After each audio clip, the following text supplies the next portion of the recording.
let's get into it.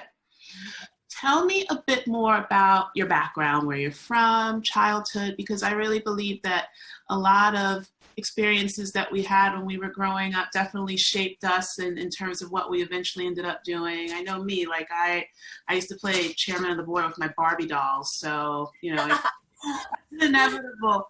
I'd That's be so cute. CEO of a company one day. But tell me a bit more about growing up.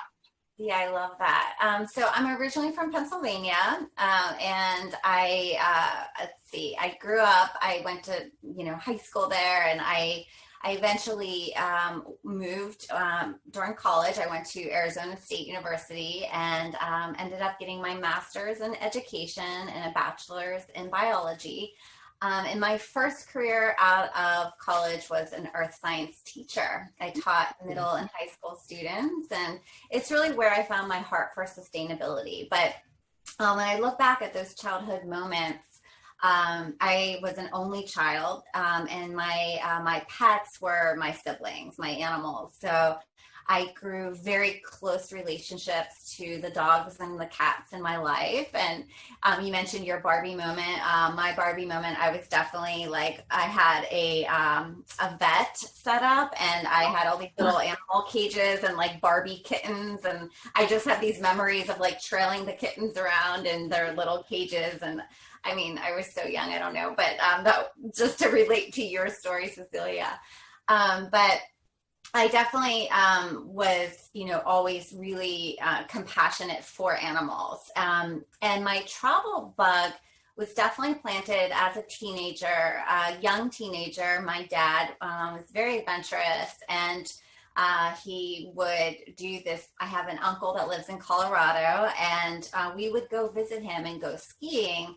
Around the age of 14 or 13, I started doing this. And, living in Pennsylvania and flying to Colorado, it's a 5-hour flight. No one else in my high school was really doing, ski trips across the country to visit family at 13. So just being able to see the West and the big mountains, and it was so different than anything that I had ever seen in my small town of Pittsburgh. And I was really just fell in love with like the grandeur of the mountains and this idea of these big, wide open spaces. And that certainly, sparked a lot of curiosity for what the rest of the world might look like. And when it was time to go to college, it was really up to me to take out my own student loans and fund college myself. There was no real other financial support there. So I said, if I'm going to take out my own loans, I'm going to go wherever I want. And I went to Arizona State and had lots of desert and mountains and sort of this dream that, I had envisioned of while I was growing up. So I eventually, after teaching for a couple years, I moved to San Diego, and I'm currently in Los Angeles. I've been here for 10 years in California. And I had joined a startup after being a teacher. And I was in the publishing space, magazine publishing, print and digital. And I had no idea what I was doing, but I worked my way up to become an associate publisher. And I got to learn the business world, but also the space of entrepreneurship, because I was working with startups for over about 8 years. And it's definitely where I found my heart for entrepreneurship. But that journey taught me the business world. I got to learn about media and marketing and PR.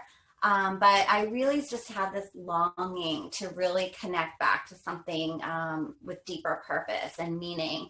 And when I started to connect back to my roots, I started volunteering in animal rescue. And it was really when I volunteered that I felt the most connected.